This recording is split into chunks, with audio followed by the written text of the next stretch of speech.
the protocol room of their foreign ministry.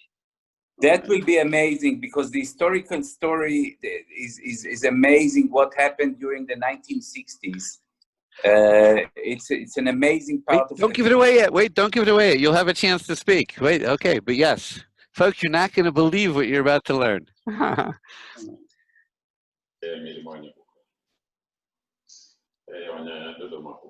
Okay.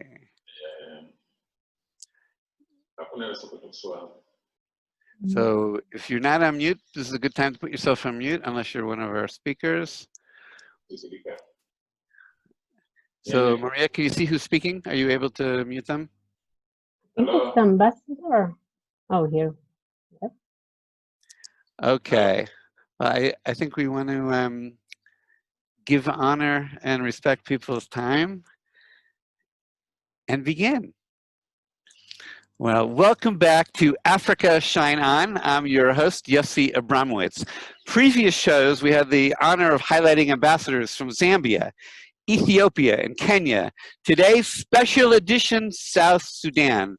Next show, June 30th, 4 p.m. Israel time, will be Rwanda. You know, from the second that Foreign Minister Golda Meir began a 5-nation tour of Africa, there's been an on-again and then off-again and now on-again love affair between Israel and Africa, and therefore also between the Jewish people in Africa. The founder of modern Zionism, Theodor Herzl, wrote in his diary that after he brings about the redemption of the Jews in their ancient homeland, he also wanted to help liberate the blacks from colonialism in Africa. I have a unique view of Africa, both from family, but also through the solar energy lens. And my understanding is that Israel has the potential to be a superpower of goodness in Africa through our industries of goodness, like water, agriculture, clean energy, medicine, and all the NGOs that some of our partners represent today. Speaking of partners, we're really pleased to kick off a wonderful new collaboration to be able to give further reach and then more impact to Shine On Africa, Africa Shine On. So the two partners are the Society for International Development Israel, SID Israel, as well as the great law firm, which we use in our Avant Power, Herzog, Fox, and Ne'eman. I want to do a shout out to Hillel Silverman and Socialite for their social media. But this is a time, Janet and Alon, if you can just give a little bit words of opening to kick us off. Oh, sure, I'd be happy to. So my name is Janet Bahima. I'm from Herzog, Fox, Ne'eman. The field I work in is international corporate transactions, but I also run our impact investment practice area. I really want to thank all of you for joining us today, and a special shout out to those bold enough to turn on your cameras, because it's really nice to see you guys as well. For the past about 3 years, we've been collaborating with SID and other partners in our series that we call Destination Africa, Continent of Tomorrow, where we explore opportunities and challenges and partnerships between Israel and countries in Africa. So with our restrictions and lockdowns and social distancing, we went we went digital, and we focused a few weeks ago on West Africa. I'm incredibly excited that Destination Africa is now combining with the Africa Shine On series that Yossi Abramowitz has been running. And today we're going to focus on the newest country on the planet, with its significance to Israel being so multifaceted. You'll hear so much more, but remember that Israel recognized South Sudan on July 10th, 2011. That was one day after South Sudan became an independent country. 5 days later, South Sudan announced that it was going to have full diplomatic relations with Israel. That's a big significance. So I'll let our guests give you the more information, but what an honor to have South Sudan's ambassador to Israel with us to join us on our journey today. And I guess, Yossi, I've heard a lot of your Shine On series, and I know that sometimes you like to shake things up and surprise people a little bit. So I got to stop for a minute just in case some of you don't know Yossi that well. In terms of teaming up with Yossi, I could throw out the whole program and spend an hour hearing about his life, and it would be amazing, and most of it you won't even believe. I mean, like, how can such a down-to-earth, friendly, warm person have accomplished as much as him? So let's leave aside our power and gigawatt and Energia Global and his efforts. Maria, you're supposed to cut people off when they make trouble. Yeah, this is getting better though. his efforts to bring solar energy to so many countries, Thank you, Africa, Jews, Arabs, and Israel. But did anyone know he's been arrested twice? Once for demonstrating for silver jewelry. What are you doing? His activism for silver jewelry led to 3 co-nominations for the Nobel Peace Prize. I told you weren't going to believe most of this, but I'm going to keep going a little more. Second time he was arrested was on behalf of Ethiopian Jewry. He's been on 2 hunger strikes. Oh, it's really He's married to one of Gerotica's top 10 sexy rabbis of 2013. I wonder how many of you heard of that list. We have diplomats. We have to keep this, rated G. Like, He's got 5 kids, 2 of whom were adopted from Ethiopia, and Yossi is repeatedly named in the Jerusalem Post list of 50 most influential Jews worldwide. He has even beat out Bar Raffaelli in the rankings. I am just so overwhelmed to join you, Yossi. And Yossi, I cannot wait to get started. Thank you. That was really over the top and unnecessary. Thank you. It's very, very kind. And we met through Impact Investing. I want to do a shout out to our impact investors in Gigawatt and Energia. And we're doing this in this time slot because of our Australian friends. Shout out to Pauline, my sister. Alon, please don't say anything about me. She already did too much. Yeah, no, I will just say that you are really a rock star. No. Mr. Ambassador and Mr. Ambassador, we have 2 with us this afternoon, and Yossi, of course, and Janet. Again, always great pleasure to cooperate with you, and mainly today in this fascinating meeting. I will just say briefly that we, the Society for International Development, are trying to create more and more opportunities that will allow increasing the Israeli involvement in low and mid-income countries through cooperation with local partners. We believe that Israel and Israelis can contribute to address global challenges, but in order to do so in the right way, we should make sure we truly understand the actual needs and requests from our potential local partners. This meetings today is an example for what we are trying to offer to our 150 members who are coming from the private sector, the civil society, and the academy, and also from the Israeli government. And we hope that this is only a beginning of a process that, in cooperation with the ambassador here in Israel and with our ambassador in South Sudan and with our partners, it will allow us to create the platform for concrete discussions on how Israelis can be more active, identify opportunities, identify local partners in South Sudan, in order to take this great vision into practical things on the ground. So again, thank you for joining us. Thank you, Yossi, for this initiative, and Janet, and I wish us a fruitful discussion. Yofi. Toda. We see this forum as not a place for politics. Our goal is friendship, true friendship, and to leverage the friendship with Africa to lift up human dignity wherever we can. It's an imperfect world, and we're all citizens of imperfect countries, aren't we? But let's work together to make the world a better place, especially for the most vulnerable people at this most vulnerable moment in history. Your Excellencies, we have not just 1, but 2, or maybe even kind of 3 or more.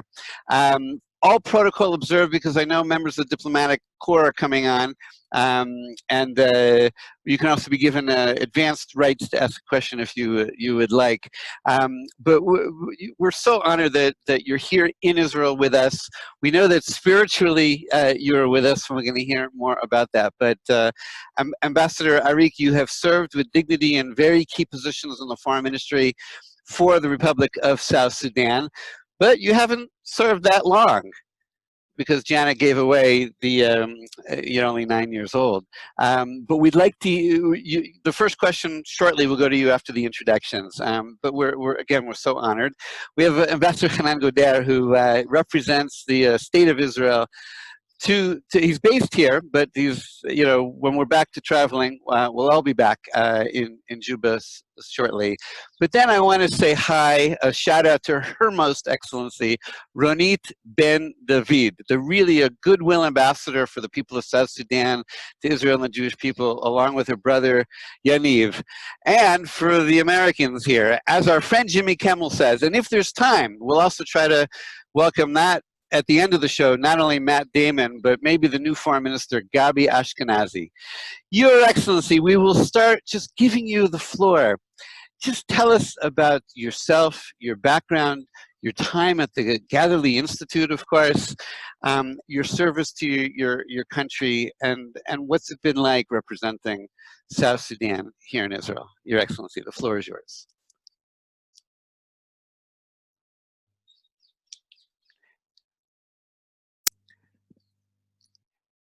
Your Excellency, you're on mute. Maria, can you unmute him? Yes, can you hear me? Now you're on, Okay. live from a beautiful embassy overlooking the beach. His Excellency, Ambassador. Thank you. You see, I would like to take this opportunity to thank you, thank all the people who made it so possible. So I feel that very honored to be on this show today. And I'm Ambassador Wal Mayar Ariej. I'm the second ambassador to Israel. And basically, my background is I studied law and economics at University of North London. I also attended College of Law. I also attended your renowned or known Galilee Institute of International Management. And I am a family man. I'm married and blessed with children. So that's also very important, because any man, what is important behind any man, there is always an important woman. So that's more appreciated. I am pleased to be in the second ambassador. I've always wanted to serve my country and to serve in Israel. So thank His Excellency President Kir Mayadi for appointing me and nominating me to be the ambassador extraordinary plenipotentiary for the Republic of South Sudan in the state of Israel. Now, my service to my people, I mean, I started off as a student activist.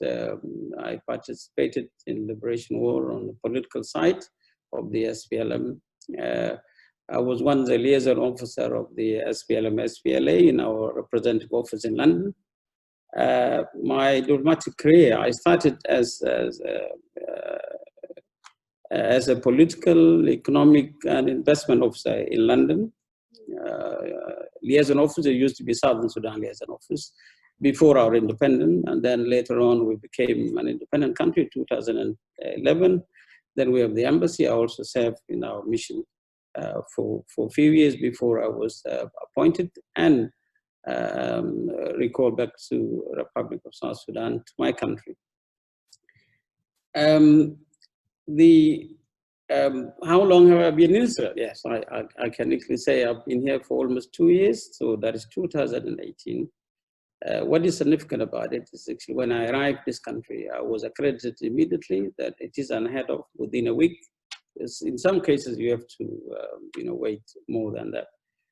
So that is, in the nutshell, that is the little, and then as to my impression of Israel is a positive one. It is an innovative, resilient, hardworking society. It is called the nation of the startup nation. So I like the idea of innovation and being what is called a startup nation. So which also South Sudan to be a startup nation soon.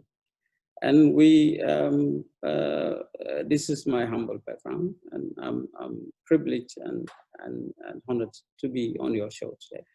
Thank you. And speak a little bit, if you can, about your family and what does it mean to be, as a Christian, to be assigned to the Holy Land?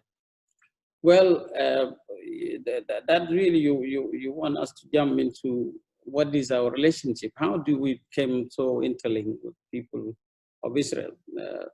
you can actually say that South Sudan have two relations, historical relations as well as spiritual relations. South Sudan is as old as the Bible. I think if you refer to Isaiah 18, you will talk about the land of Cush, the land of rivers, the tall, smooth people. So basically, that is, so we have a spiritual link with Israel as well as historical link with Israel. And for that matter, our relationship is very historical and is spiritual. And that is the best way you can actually describe that relationship of South Sudan and people of Israel. And your first visit to the old city, did you bring your family? Like, describe what it was like to walk the Via Dolorosa. Well, it was very good experience. The first time to go to Jerusalem, and distinctly the King David Hotel. This is where we, when you are accredited, this is where we started off. Then we were picked up from there to go to His Excellency the President in order to be accredited. So that was kind of a holy journey, and I had my family with me and my friends. That Ambassador Goder, my other brother from the other side of the well of Israel, from Israel. So it was very good experience, interesting and warm welcome.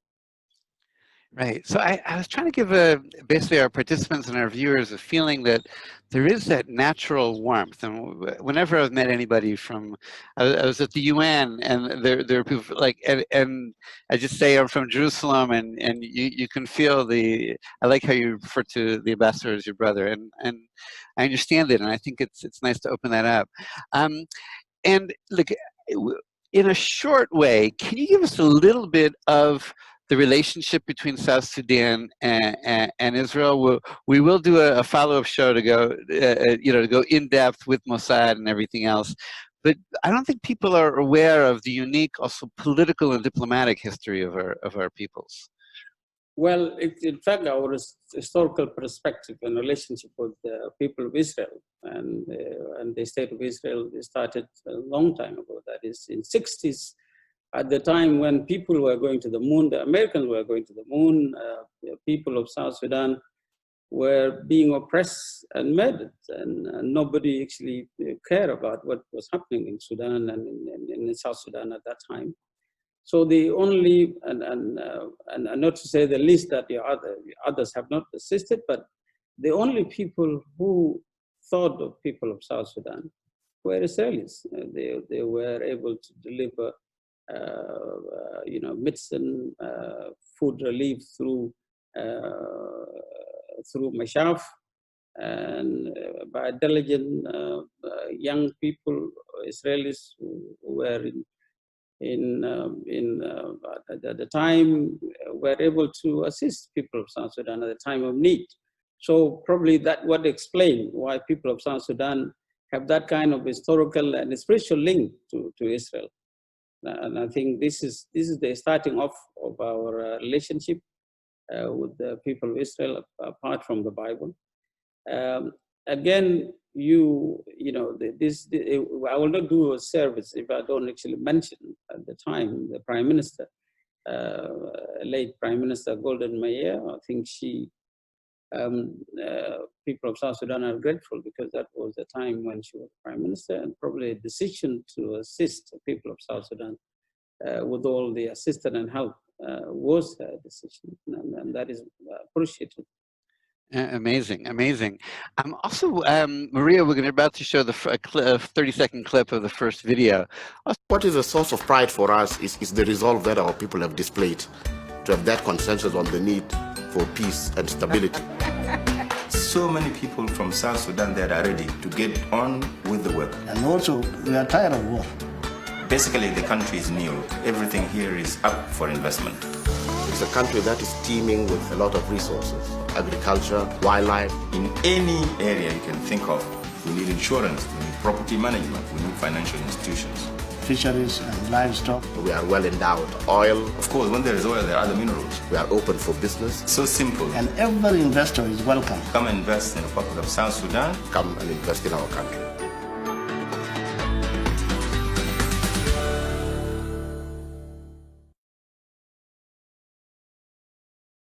But the Nile River goes right through, and you were talking about the historic connections. And there's a lot of construction happening in Juba, including the grid. The most modern grid in all of Africa is in Juba. I think a lot of the people on the show want to know what's happening with COVID, and are worried about Africa, and the people on the show worried about South Sudan. So can you give us a little bit about that?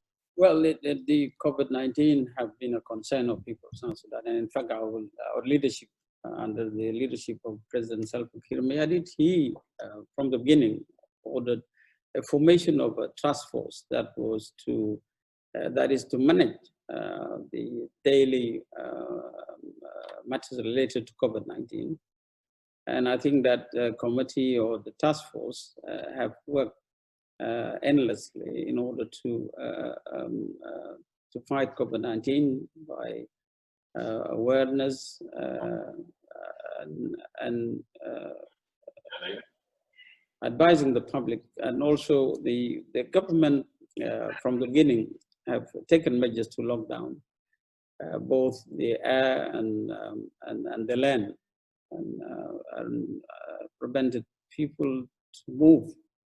There were curfews given in order to make sure that people, because we have a tradition that we are a very extended family, and people want to go to places, want to go to their families.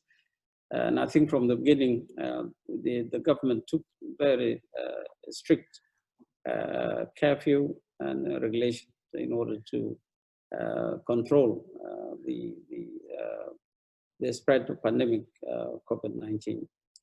Yeah, because South Sudan is not an island. We are related to international community and others, so we held on for a long time with zero cases of COVID-19. But because as we are not an island, then COVID-19 was was imported to South Sudan.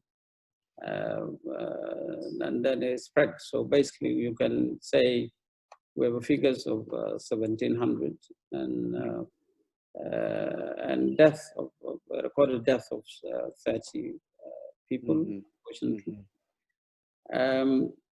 now the committee itself has been reconstituted by His Excellency the President to be more technical than political-led. Because I think the technical people are more in control in the sense that they know what they're doing, but with the vision of the leadership still, being His Excellency President Salva Kiir Mayardit, and the one of the vice president who is the concern with the service colors. So again, recently we also have a new undersecretary for the Ministry of Health, who is a very professional doctor, who actually studied and finished and practiced in the United Kingdom, and is taking the matters further. And we think that it is only that we do not have the capacity, but we are doing what we can to pin down COVID-19 spreading to the countryside. Yeah, our prayers are certainly with you, your people, the vice president, and the other people affected. Ronit wants to know when you think the airport will open up, because South Sudan has opened up. We have recently relaxed the regulation. We have never stopped relief assistance transportation into Juba, whether by air or by land, and also goods, because we are a landlocked country. We need good deliveries to produce to the people of South Sudan. Right. Now the international airspace, or the airport is open, so it is okay. You can go anytime you want to go. Yeah. Do we go into quarantine, or we can go Well, right to work? What we advise here is actually you get a COVID-19 free certificate, and we will give you a visa the same day. I can actually promise that under 10 minutes. If you want to go under 5 minutes, you will get your visa from here to South Sudan. The only requirement is you get a certificate saying that you are COVID-19 free. Yes. Of course, diplomats like Ambassador Goder, this may not apply to, because all the other accredited diplomats do go to South Sudan and come back. Well, we just finished a feasibility study, which I have to present. So we do want to come as soon as we're able to. But thank you. To keep the social distance, I think that's which is I mean, we're doing that a lot. Yes. Just for people to understand, Maria, next video, when he says they're trying to prevent it to go to the countryside, South Sudan with about 11 million people is almost like 30 times the size of Israel. When we're talking about countryside, you follow the rivers and the lakes. So let's get a little bit just to give people a sense of the what South Sudan looks like. This is the correct video.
A beautiful, expansive country, a lot of wildlife, a lot of water.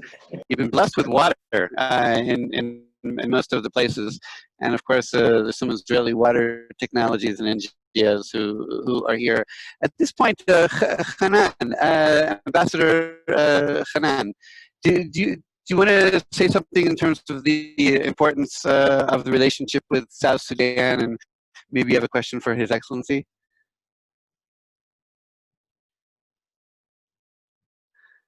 And if we've lost him, then we're going to turn to Ronit in a minute, but let's give him a chance. Ambassador Hanan. Do you hear me now? We can hear you. Great. Yes. So, I mean, you represent us to the Republic. Yes, I'm the Israeli ambassador to South Sudan. This is already my 6th year. I started in 2014. And what is amazing to say about the friendship is that South Sudan is the 2nd country in the world where you can go and see Israeli flags flying all over the buildings. So wherever you go, you will be amazed to see in how many places people put the Israeli flag on their buildings, on the offices, in shops, wherever you go. And I think this is a remarkable phenomenon to detect. And this is very, very interesting when people go and visit these places. All right. Do you have a question for the ambassador? Yes. Sorry? Yeah, I want to add to what Ambassador Goder is saying. In fact, that the only 2nd place on earth, as he said, that an Israeli citizen or a person would be welcome is in South Sudan. So it is a fact. And that is, as I already explained, it is a spiritual relation. It's something that people of South Sudan will only be them to explain that kind of relationship. So it is, you know, it is a place where you are welcome, and we are saying, encouraging the Israeli people to invest and do business in South Sudan in any best way that they can, because it's a place where you go, you feel at home. You can ask those who don't eat, as you say already, Ambassador Ronit, because she's like a citizen of South Sudan. She has lived in South Sudan, and she will be able to explain to you the feeling, you know, when you live among the people of South Sudan.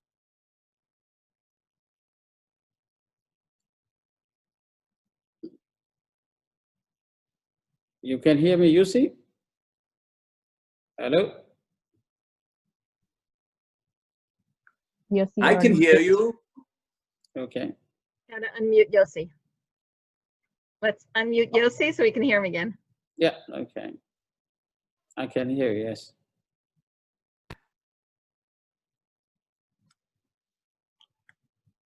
Yossi, you're on mute and I can unmute you.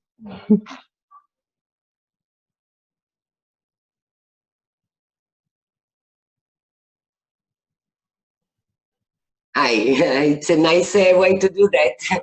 Yes, South Sudan has became like our home. We went for South Sudan before 5 or 6 years. We heard there is a new country. So me and Yaniv understood we can collaborate humanitarian and business as one. And we go to South Sudan, and the country was without infrastructure.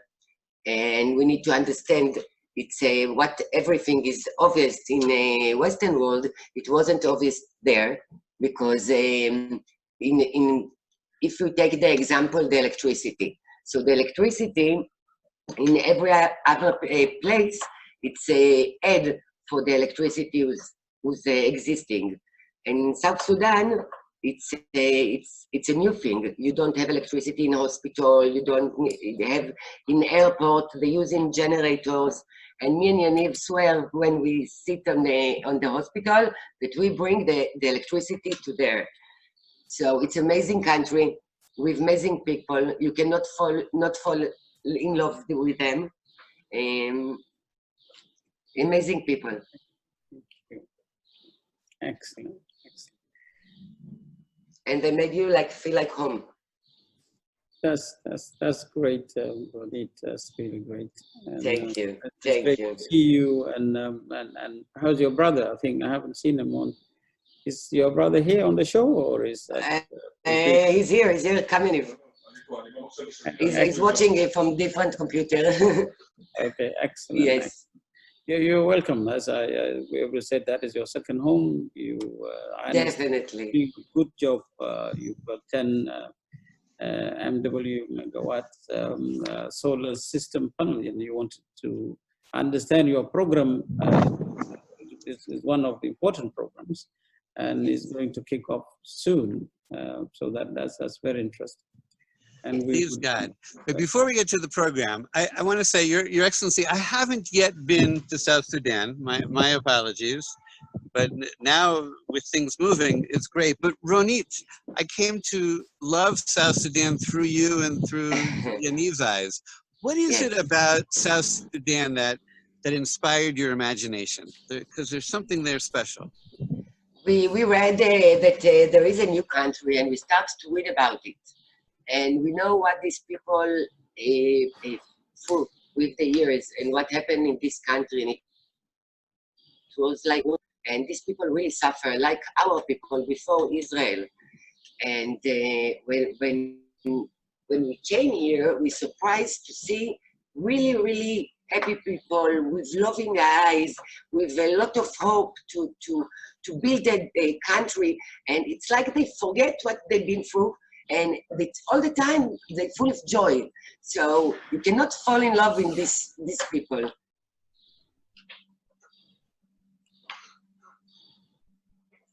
So that's the reason me and Yaniv, we definitely stay there. And when are you planning to come again? We wait. The last time we talked, you said we need to sit in the hotel 2 weeks. So if now we don't need that, so we will come now. Soon, very, very soon. Very soon, yes. Very soon. But the idea is that Juba could be the first African city powered 100% solar power during the day, at a fraction of the cost of the diesel power. That's a vision that Ronit and Yaniv brought to me a while ago. It's taken some time, but we're very, very close. And there's, just to let people know, there's a new government as well in place, and therefore a new energy minister who we hope to present very, very shortly the updated materials. So thank you for asking about it and for moving it forward. We want to start encouraging people in the chat to post their questions, and we'll monitor as well the Facebook. I'm obviously having some technology issues, so Maria, if you could manage that a little bit. But really feel free to ask any of the panelists questions. Anything coming up? Actually, maybe I'll just pop in instead of writing. It'll be a little easier for me. But I'd love to hear a little bit about the fields, the areas in the South Sudan economy that the ambassador thinks are particularly ripe for two things: investment in particular, and with your being here for 2 years, Israeli technology in particular. Where have you seen things where you'd say, this is where we want Israeli technology? Correct. I think as I said, the need or the potential huge resource that we have in South Sudan and the opportunities to invest. The big thing is actually agriculture. We need an investment in agriculture because South Sudan has a vast land. And also the other important area of cooperation is the water management. And we have a lot of water from the Nile, but we have a problem of having a clean water, because the Nile water, although it is fresh, you need a way to treat them in order to be used, and for both for the human consumption and agriculture. So we see a potential investment opportunity for Israeli companies and people of Israel to invest in particular agriculture. We have a program which is very important. A very important area of cooperation with Israel is training in agriculture. There is a program of training young people, South Sudanese, in areas of agriculture. That program, we call it a program of learn and earn. And I think through cooperation with the government of Israel, in particular the Ministry of Foreign Affairs, we have been able to train 120 young South Sudanese, of whom some of them now have actually started to do investment in agriculture. They've started to set up their own small companies, and they're doing good. The second area is, of course, is the area of power. Like Ronit have already said, we want, you need power, you need water.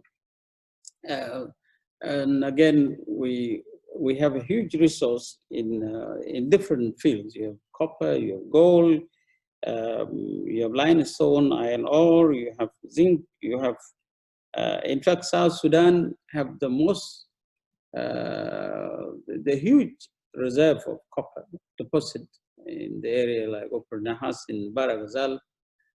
You need an investment. So the institutional investment opportunities or the areas of investment. We've gotten a bunch of more questions. People want to know, what is the healthcare system like, and what kind of plans do you have for improving, and where can Israel be helpful on healthcare? People are asking about wastewater management, and And there's a bunch of questions also on education. So if you can tell us about these three different fields, I think that's where some of our people would like to follow up with you. The health system, of course, we lack the capacity. Can you hear me? You can hear me. Can you hear me? Yes, yes. Okay. I hear you well. Now, there is a potential in investment in the health area. First of all, we have the National Health Service. We need capacity, the hospitals, the primary health care, and the equipment. Most of other people are having trouble with the audio. Can you hear me? And then the equipment for the hospital. I think there is a huge potential investment there. And those one who are particularly have expertise in health service are welcome to invest in health sector in South Sudan. So few hospitals or few clinics, private clinics are in South Sudan. So we want to see those who can invest in South Sudan health sector, and they will be welcome. There is an opportunity to do what we call PPP, that is PPA, that is public-private partnership. So basically, those who are interested to invest in any projects that are of government nature are welcome to invest in South Sudan.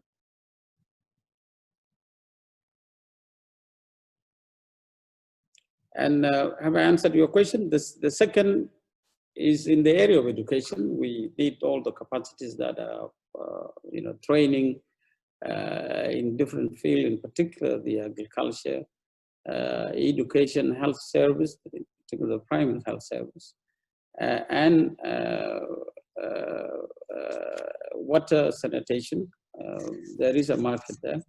There are people asking for how to be in touch with you. Apparently what you said intrigued some of our participants. So I think to be in touch with Alona Maria through the City for International Development, and we'll pass along, if it's okay with you, your contact info, Your Excellency. Yeah, my contacts are available. They will be made available if you, the email is there. There, I think if you go on a website or if you need, and through the embassy as well. If you need my personal contact, even you have my personal contact, but the embassy is there. So if you want to visit our embassy for further discussion, please, you're welcome. And our telephone number will be made available for those who are interested.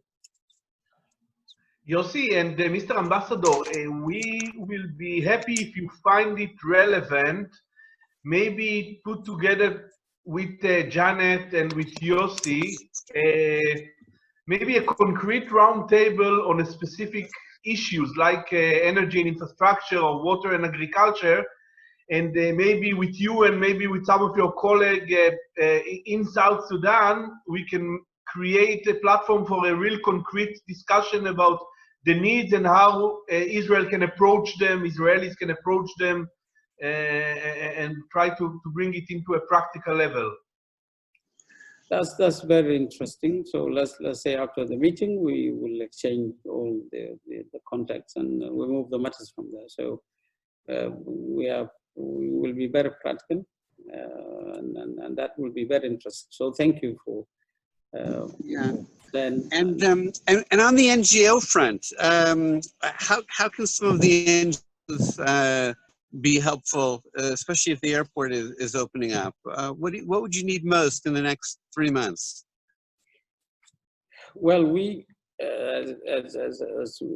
have a lot of challenges at the moment. One of them is, of course, help with COVID-19, the testing equipment, the personal protection kit, and any relief assistance that is afforded will be welcomed by people of South Sudan. So the there is, you know, we would not be able to explain the huge need and challenges South Sudan is facing at the moment. But those who are interested are welcome in any way that they could. One of them is, of course, humanitarian assistance, also the technical assistance, because now there are the issues of South Sudan are compounded by the fact that we've just come out of war and peace is being implemented. There are rains, there's flooding everywhere. So the need are huge, and so the best part of it would be those who want to help on humanitarian. We will put them in contact with the humanitarian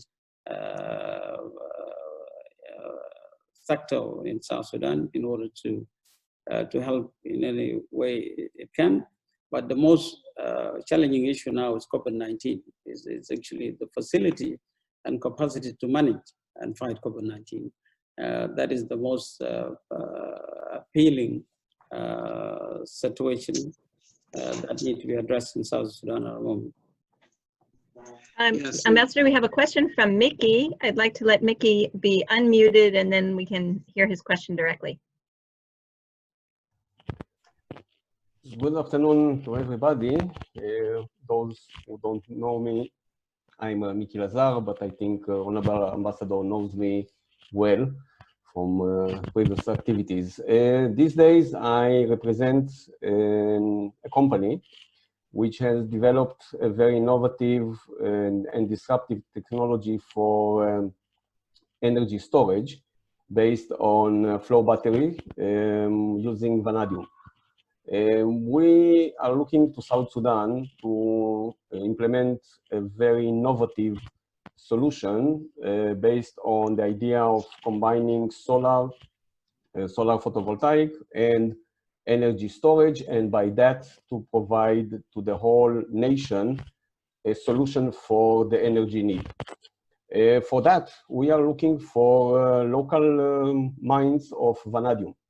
So if it is possible to get a map of different resources, especially vanadium, for the South Sudanese environment, this can be a significant step forward, because this will enable us to create in South Sudan a facility to manufacture these energy storages, and by that to come with a solution for the South Sudanese energy challenge. Wow. So first of all, as an energy person, we want to hear anyway about the, and if the mining and manufacturing and the jobs can be local, then we're going to add battery storage to the solar field. So Mr. Ambassador, you might have a 2-for-1, you know, through this. That would be amazing. The concept that we want to promote is an African product for the Africans made in South Sudan.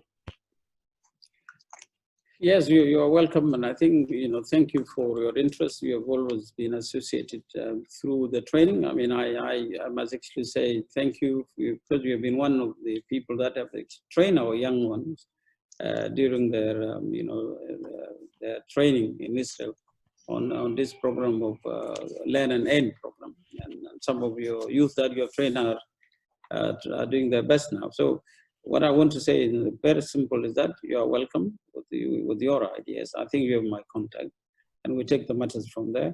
The investment, the Ministry of the Investment Authority have all the map of investment areas, and it will be your interest to choose your area of interest in order to invest. I will make sure that the material is made available to you. Nice. As possible. Look at that. You get another deal out of that's just exactly what we want to happen. Wonderful. Good, Mickey. Let us know what happens. Thank you very much, Ambassador.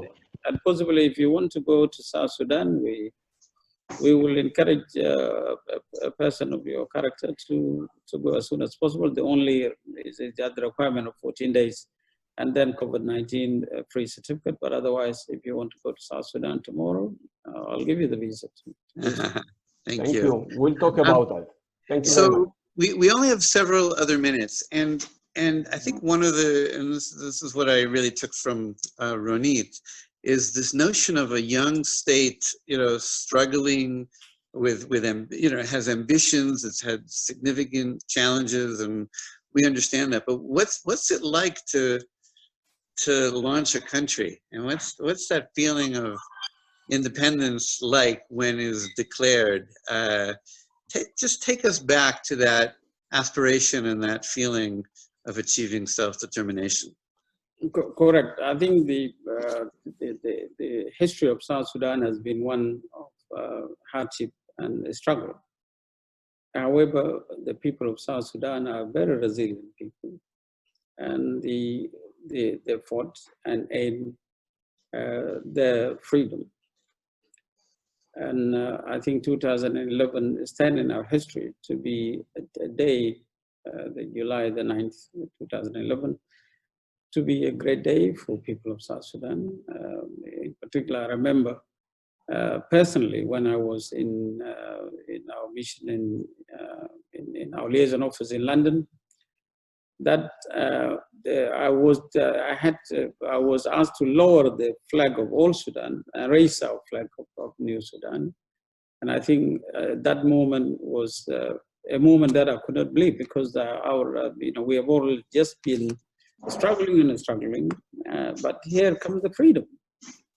Now the freedom, so basically what we are saying, that has been the best enjoyable day of our lives and the life of people of South Sudan. And basically it also says, the flag behind me, and this is to my young people or to our friends, is that nobody's going to take that flag down.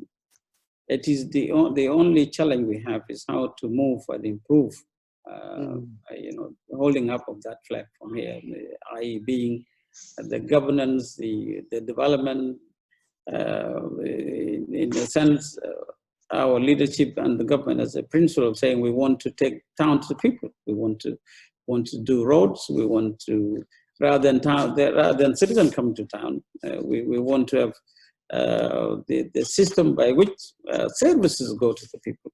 And I think this is a huge challenge South Sudan is having. But the Independent Day was one of a day that you cannot imagine, and people were so excited, and we have been very excited. We actually can imagine, because we have black and white films of the day where Israel was. And I think that's part of the feeling of brotherhood and anything we can do in this. You talked about the resiliency of the South Sudanese people, and certainly there have been difficult times, and we were trying to find a music video that would capture both, the heartache when there's been heartache, but also the joy that Ronit spoke about and the resiliency. So I hope we haven't made any diplomatic faux pas. I don't know what some of the words mean or any of that, but we're about to show a music video so people can get a sense of the culture on that. With that, before we push play, I really want to thank everybody, both ambassadors and all the panelists and all the partners. Our apologies to Gabi Ashkenazi. We ran out of time. Maybe next time. And remember, the next show of Africa Shine On will be with Rwanda on Tuesday, June 30th at 4 p.m. with our partners from Herzog, Fax, Ne'eman, and Sid Israel. Your Excellency, it means so much to us that you're here, that you're really the living embodiment of this friendship and the cooperation, and that we stand as full partners to do anything we can, because we too have went from heartbrokenness and difficulty from darkness to light, right? And so our gratitude and our blessings. Thank you, Your Excellency. Thank you. Shine On, music.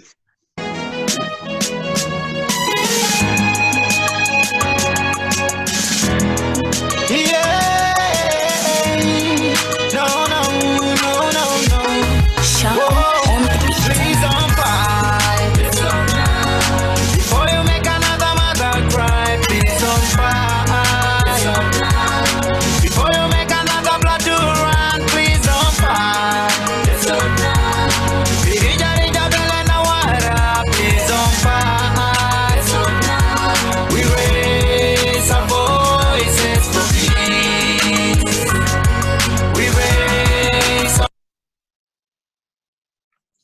Excellent. Do I have to shout out loud to let you know I feel the pain?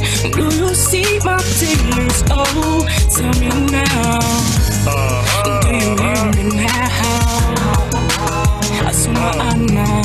Veteran, bishete muanina mafai, mashan bat marat, kene dunai. No mundu kuru ma vina shaka, nena mina shaka, bat barau, bidun hofla, bi hosna, bi, kuku, bi chota, lo, ita vananu taban, arva sota. So we sing out loud, proud and sotna, spreading message of love and peace on sotna. They feeding the hero boys and sotna, greater barakazal, up canal, Equatoria. None the least, we need peace desperately in order to achieve a bloodshed-free 2017. Before you make another mother cry, please don't fight. Before you make another blood to run, please don't fight. Please don't fight. We raise our voices for peace. We raise our voices for peace.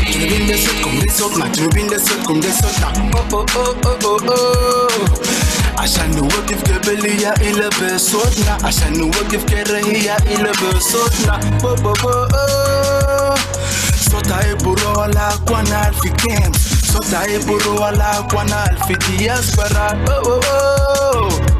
I say I stay for the nation I stand for the country I stand for the peace oh Lord help us نالي مطالبين ردا ودانتنا البران قالي ببدا بالويد ودالي بينك من الوجه من أقل نالي بين ردا بوغا ويدار بانساو سودان نالي بين ردا أجوي ببينغا دقراجنا ودقراجي تو ودقراجي لوي كنا بين ردا أوي كوشيان بانساو سودان نالي بين ردا كنا دقراجي بقايلي أفساو سودان نالي بين ردا كتابوي نالي بين ردا بوغا ويشيان بانساو سودان نالي بين ردا Please don't fight.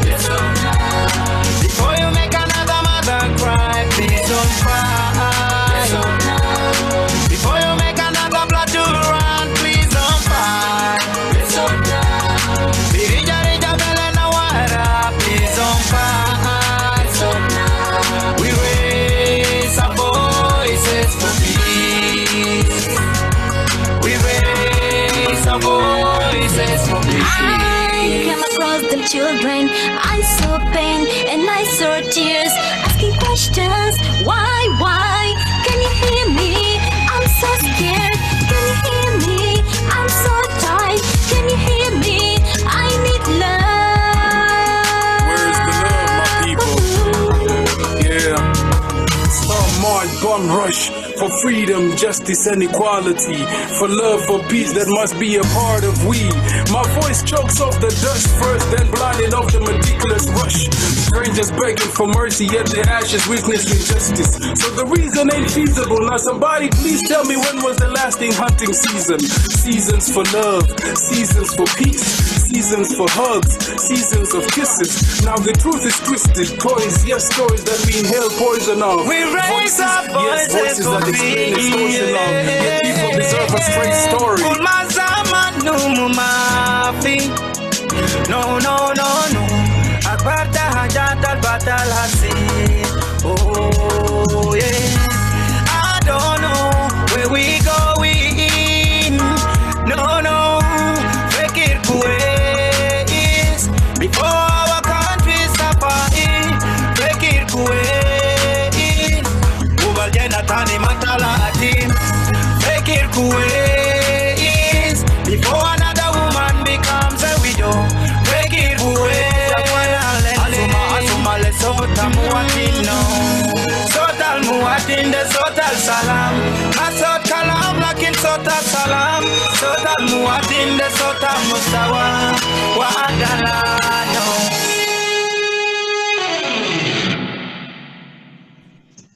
Wow. We raise our voices for peace. Correct. Shalom and thank you, everybody. Thank you, Your Excellency. Thank you so much, everybody. Thank you. Thank you, Ambassador Hanan, Ambassador. Thank you. Yossi, can I just, can I say thank you, friends? And yes.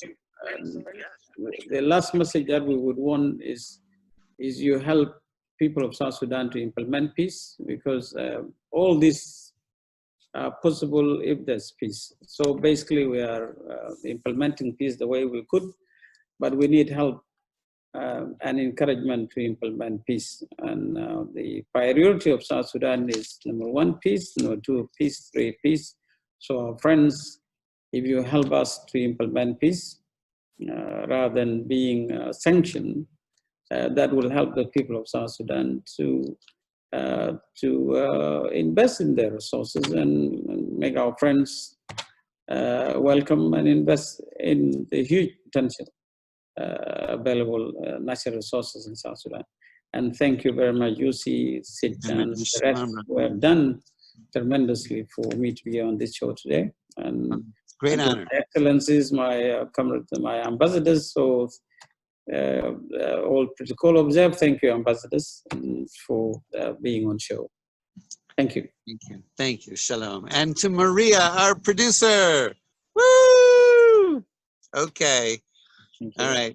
We will follow up in Alon. Maybe we should have a session at Herzog Fox Ne'eman on South Sudan in person with those who want to invest, explore investing, and NGO and other work.